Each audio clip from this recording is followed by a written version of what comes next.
At 2:17 a.m., an ice-cold Friday, 19-year-old Emma sneaked into a suburban home, shivering and screaming for help. In her hand, she clutched an 8-month-old baby boy. Within minutes, the quiet street was swarming with police and fire trucks. Neighbors peered through their blinds, assuming the worst. But what no one in that chaotic moment understood was that Emma had just performed a miracle. She had just saved that baby's life. Yet as the night unfolded, instead of being hailed as a hero, she was about to be interrogated as a suspect.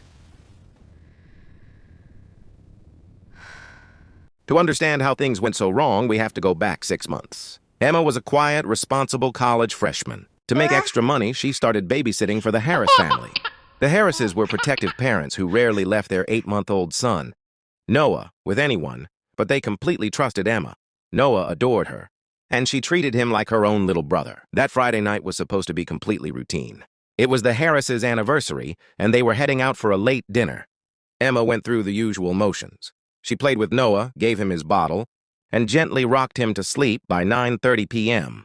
Afterward, she went down the hall to the guest room to study. The house was dead quiet, and everything felt perfectly safe. Sometime around 1:45 a.m., Emma drifted off to sleep over her textbooks. Less than 30 minutes later, she woke up with a sharp gasp. Her throat was burning, and there was a strange, toxic smell in the air like melting plastic and chemicals. At first, she thought she was having a nightmare. But then she heard a faint, aggressive hissing and crackling sound coming through the baby monitor on the nightstand. Emma's bedroom door burst open, trapping her in a wall of scorching heat from the kitchen fire.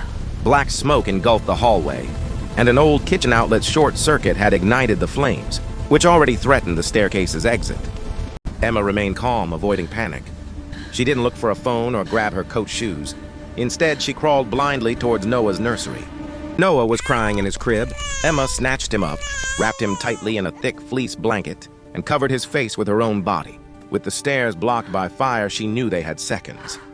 She kicked out the screen of a first-floor side window, climbed through the jagged frame, and plummeted into the freezing snow-covered yard below. She ran as fast as her bare feet could carry her to the neighbor's house, pounding on their door until they called 911. Firefighters arrived just in time to stop the house from burning to the ground. Shortly after, Mr. and Mrs. Harris pulled up in a panic. But what happened next shocked Emma to her core. Driven by the blinding adrenaline of almost losing their child, the parents didn't hug her, while the mother screamed, asking why she didn't try to put the fire out or why she had been sleeping.